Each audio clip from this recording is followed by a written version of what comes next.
اور ان سے حاصل ہونے والی عارضی ننھی سی خوشی کو دائمی خوشی سمجھ رہے ہوتے ہیں،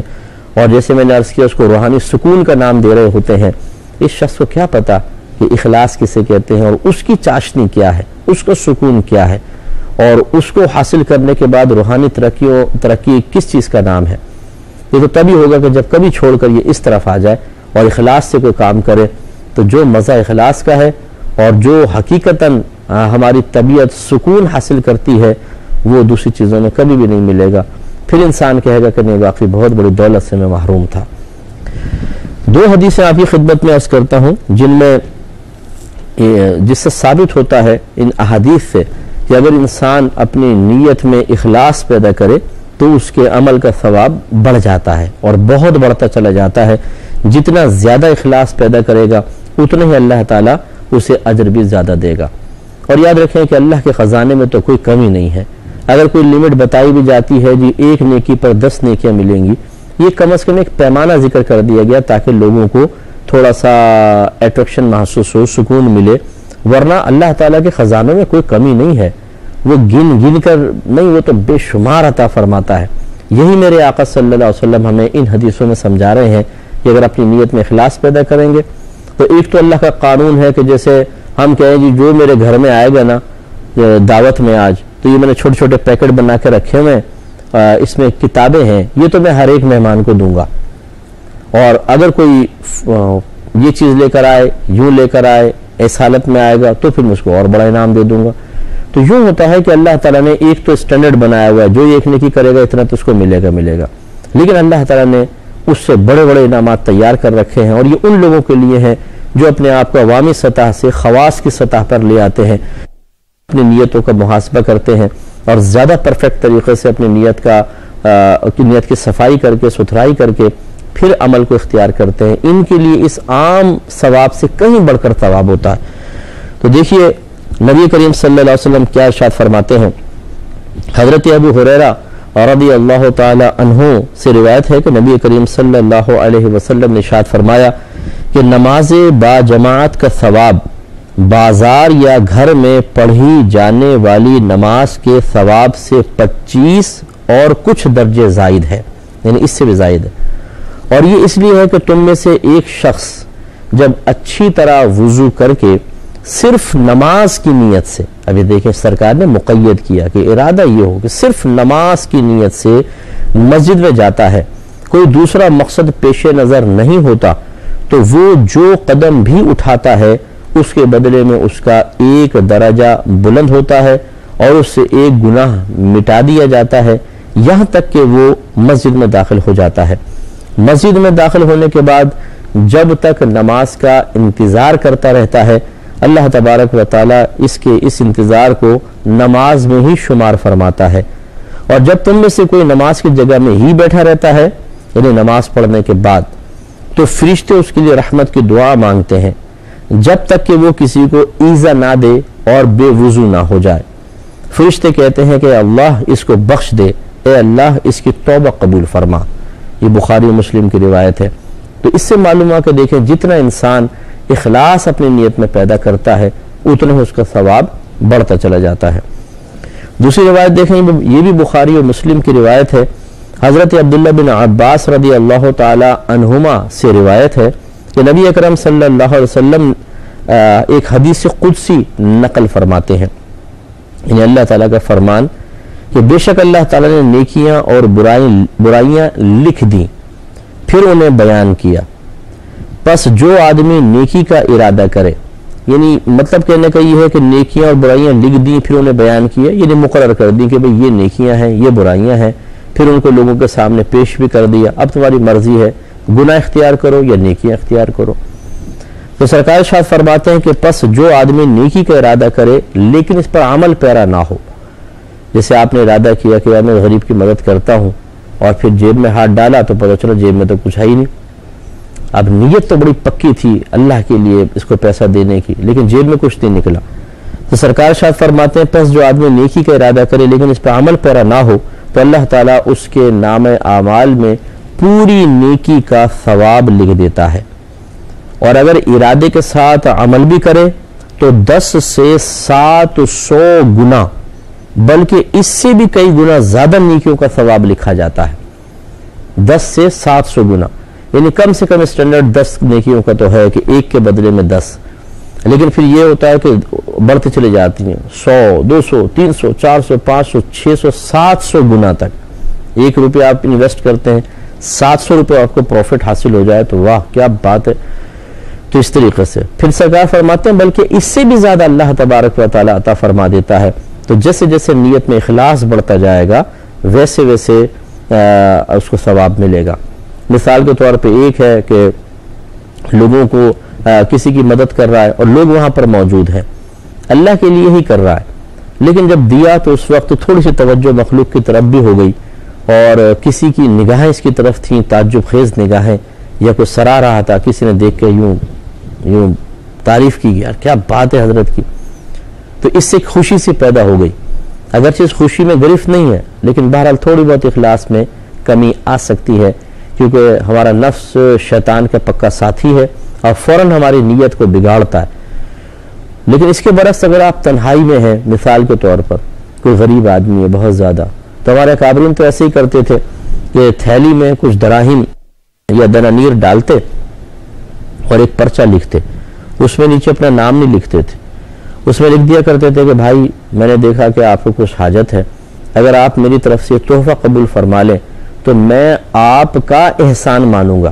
کیونکہ میں تو آپ کو صرف پیسہ دے رہا ہوں اور آپ اس کے بدلے مجھے نیکیاں دیں گے اور نیکیوں کا بدلہ آخرت میں جنت کی شکل میں ہوگا، تو یقیناً آپ مجھ پر احسان کرنے والے ہیں۔ اور یوں کر کے وہ پھر اس کے صحن میں جیسے دیوار سے پھینکا صحن میں اور غائب ہو گیا۔ اب وہ آدمی آ کر دیکھتا ہے تھیلی گری ہے، کوئی بھی نہیں ہے، کھول کر دیکھا خط پڑا تو دل باغ باغ ہو گیا۔ یہ کس قدر اپنے آپ کو چھپا کر نیکی کی گئی ہے۔ یہ اس طرح جتنا زیادہ انسان اپنے عمل کو چھپاتا ہے، جتنا زیادہ اپنی نیت کو خالص کرتا ہے، اتنا ثواب بڑھتا ہے۔ لیکن اس میں کہ اس پہ کرم بالائے کرم دیکھیے، سرکار فرماتے ہیں اور اگر برائی کا ارادہ کرے لیکن عملی جامہ نہ پہنائے، کسی نے ارادہ کیا گناہ کرتا ہوں، کچھ سوچتا ہوں، کچھ بولتا ہوں، کچھ دیکھتا ہوں لیکن رک گیا، تو رحمت کونین صلی اللہ علیہ وسلم فرماتے ہیں تو اللہ تعالیٰ اپنے ہاں اس کے لیے ایک کامل نیکی کا ثواب لکھتا ہے۔ یعنی گناہ سے رک جانے پر بھی نیکی، یہ نہیں کہ گناہ کا ارادہ کیا تو گناہ لکھ دیا گیا، بلکہ رکا تو اللہ تعالیٰ ایک نیکی لکھ دیتا ہے، اور اگر ارادے کے بعد عمل بھی کرے تو اللہ تعالیٰ صرف ایک برائی تحریر فرماتا ہے، تو گناہ ایک کے بدلے ایک، جبکہ نیکی ایک کے بدلے کم از کم 10 اسٹینڈرڈ یہ ہے، اور پھر آخر کی تو کوئی انتہائی نہیں ہے۔ اس سے بھی ہمیں تھوڑا سا غور کرنا چاہیے کہ جو رب اتنا رحیم ہے، اتنا کریم ہے، اتنا فضل ظاہر فرمانے والا ہے کہ ہم نے تو کوئی احسان نہیں کیا نا اللہ تعالیٰ پہ، اگر ہم نیک عمل کرتے بھی ہیں تو اس کو کیا فرق پڑے گا، ہم نہ بھی کریں تو اس کی ذات پہ کیا فرق پڑے گا، لیکن وہ کتنا کریم ہے کہ ہمیں نیکیوں پر اتنا زیادہ اجر عطا فرماتا ہے، جبکہ توفیق بھی اسی نے دی ہے، اور گناہ پر صرف ایک گناہ لکھا جاتا ہے۔ تو اس لیے ہمیں تھوڑا سا مروت کا بھی تقاضا کرنا چاہیے کہ رب اتنی نعمت عطا، یعنی مروت کے تقاضے کے مطابق عمل کرنا چاہیے کہ اللہ تعالیٰ نے نعمت عطا فرمائی، ان نعمتوں کے صحیح استعمال کی توفیق بھی عطا فرمائی، انبیاء علیہ السلام بھیجے، خود ہمیں سرکار کی امت میں پیدا فرمایا، کامل تعلیم ہم تک پہنچائی، پھر اگر ہم کچھ اللہ تعالیٰ کی رضا کی خاطر نہ کریں تو کتنی بڑی بے مروتی کی بات ہے کہ نعمتیں اللہ کی استعمال کریں اور کھانا پینا اس کا کھائیں اور بات اس کے دشمن شیطان کی مانیں، بری بات ہے نا۔ کہ بالکل اسی طریقے سے جیسے آپ کو کوئی کھانا بھی دیتا ہے، پانی دیتا ہے، آپ کو مدد کرتا ہے، ہر طرح لباس فراہم کرتا ہے، رہائش دیتا ہے، سب کچھ، لیکن آپ اس کے دشمنوں کے ساتھ مل کر اس کے خلافی کارروائی کر رہے ہوں تو ہر ایک پھر ہمیں برا بھلا ہی کہے گا۔ تو ہم بھی ایسے ہی کر رہے ہوتے ہیں کہ ہم اللہ تبارک و تعالیٰ کی نعمت استعمال کر کے اس کے دشمن شیطان کی رضا والے کام کر رہے ہوتے ہیں، اس سے بڑی بے مروتی اور کچھ نہیں ہو سکتی ہے۔ اس لیے ہمت کر کے انسان کو ان چیزوں سے دور ہونا چاہیے۔ ایک طویل حدیث ہے، مجھے یقین ہے کہ ہمارا پروگرام شاید اس حدیث کے دوران ختم ہوگا، لیکن میں یہ حدیث بیان کرتا ہوں، پھر اس پہ انشاءاللہ ہم کلام کریں گے۔ بہت ہی نفیس حدیث پاک ہے، حضرت عبداللہ بن عمر بن خطاب رضی اللہ تعالی عنہ سے روایت ہے، فرماتے ہیں کہ میں نے رسول اللہ صلی اللہ علیہ وسلم کو فرماتے ہوئے سنا کہ پہلے زمانے میں، گزشتہ زمانے میں 3 آدمی کہیں جا رہے تھے، رات گزارنے کے لیے انہوں نے ایک غار کا سہارا لیا، غار میں داخل ہو گئے۔ جب وہ اس میں داخل ہوئے تو پہاڑ سے ایک چٹان لڑک کر نیچے آئی اور اس نے غار کے منہ کو بند کر دیا۔ انہوں نے سوچا کہ اس چٹان سے نجات کی صرف ایک ہی صورت ہے کہ اپنے اپنے نیک اعمال کا وسیلہ پیش کر کے اللہ تبارک و تعالی سے دعا مانگے، یعنی جو ہم نے اخلاص سے کام کیا ہے، کیونکہ اخلاص کا یہ چیپٹر ہے، اخلاص سے اگر ہم نے جو بھی عمل کیا ہے ہم اسے اللہ کی بارگاہ میں پیش کرتے ہیں تو ہمیں یقین ہے کہ اللہ تعالیٰ اس کے وسیلے سے اس چٹان کو دور فرما دے گا۔ چنانچہ ان میں سے ایک نے کہا کہ اللہ، میرے ماں باپ بہت بوڑھے ہو گئے تھے اور میں ان سے پہلے اپنی اولاد اور خادموں کو دودھ پینے کے لیے نہیں دیا کرتا تھا۔ ایک دن میں درختوں کی تلاش میں دور نکل گیا اور دیر ہو گئی۔ جب واپس لوٹا تو دیکھا کہ میرے والدین سو چکے تھے۔ میں ان کے لیے دودھ نکال کر لایا، یعنی جانور سے دودھ نکالا لایا تو وہ سو ہوئے تھے، تو انہیں جگانا مناسب نہ سمجھا اور ان سے پہلے اپنے اہل و عیال کو دودھ پلانا بھی پسند نہ آیا، یعنی جگایا بھی نہیں رہا ہوں، اب کیسے جگاؤں اور ان کو بھی نہیں پلاؤں گا کیونکہ پہلے میں اپنے ماں باپ کو پلایا کرتا تھا۔ چنانچہ میں دودھ کا پیالہ ہاتھ میں لیے کھڑا رہا یہاں تک کہ صبح روشن ہو گئی، پوری رات کھڑا رہا۔ اور کہتا ہے وہ شخص کہ اے باری تعالیٰ، بچے بھوک کی وجہ سے میرے پاؤں میں بلبلاتے رہے لیکن میں نے انہیں دودھ نہ دیا۔ صبح ہوئی تو میرے ماں باپ نے پہلے دودھ پیا۔ اے مالک مولا، اگر میں نے یہ عمل محض تیری رضا جوئی کے لیے کیا ہے تو ہم سے چٹان کی اس مصیبت کو دور فرما دے۔ تو رحمت الکونین صلی اللہ علیہ وسلم فرماتے ہیں کہ چٹان تھوڑی سی سرک گئی لیکن ابھی وہ نکل نہیں سکتے تھے۔ پھر دوسرے آدمی نے کہا کہ اللہ، میری ایک چچا زاد بہن تھی جو مجھے تمام لوگوں میں سب سے زیادہ محبوب تھی، اور ایک روایت میں ہے کہ اس نے کہا کہ میں اس سے بہت زیادہ محبت کرتا تھا جس طرح عام طور پہ مرد عورتوں سے محبت کرتے ہیں، اور میں نے اس سے اپنی خواہش پوری کرنے کا ارادہ کیا، یعنی گناہ کا ارادہ کیا، زنا کا ارادہ کیا،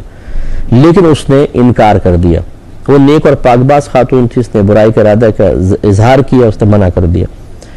یہاں تک کہ وہ ایک دفعہ قحط سالی میں مبتلا ہوئی اور میرے پاس آئی۔ میں نے اسے 100 دینار دینے کا ارادہ کیا لیکن اس شرط پر کہ وہ میرے ساتھ برائی کرے۔ تو یہ کہتے ہیں کہ چنانچہ وہ رضامند ہو گئی یہاں تک کہ وہ تنہائی میں مجھے ملی، اور جب میں اس کے قریب پہنچا تو اس نے مجھے کہا کہ تم اللہ تعالیٰ سے ڈرو اور جو چیز تمہارے لیے حلال نہیں اس کو تم اپنے لیے حلال نہ کرو۔ تو یہ کہتا ہے کہ میں ڈر گیا اور میں نے اس کو چھوڑ دیا، علیحدہ ہو گیا، حالانکہ مجھے اس سے شدید محبت تھی، اور میں نے وہ دینار بھی جو اس کو دینے کا ارادہ کیا تھا اس کو دے دیے۔ تو سرکار فرماتے ہیں اس نے کہا کہ اللہ تعالیٰ یہ عمل میں نے تیری رضا کی خاطر کیا ہے تو چٹان ہٹا دے، تو چٹان اور سرک گئی لیکن راستہ بھی باقی تھا۔ تو انشاءاللہ نیکسٹ پروگرام میں تیسرے کو بھی ذکر کریں گے، پھر اس پہ تھوڑا سا تبصرہ کریں گے اخلاص کی روشنی میں۔ اللہ تعالیٰ سے دعا ہے کہ رب کریم ہم سب کو نیکسٹ پروگرام بھی ضرور دیکھنے کی توفیق عطا فرمائے، آمین۔ وآخر دعوانا ان الحمدللہ رب العالمین۔ میں بہک سکوں یہ مجال کیا، میرا رہنما کوئی اور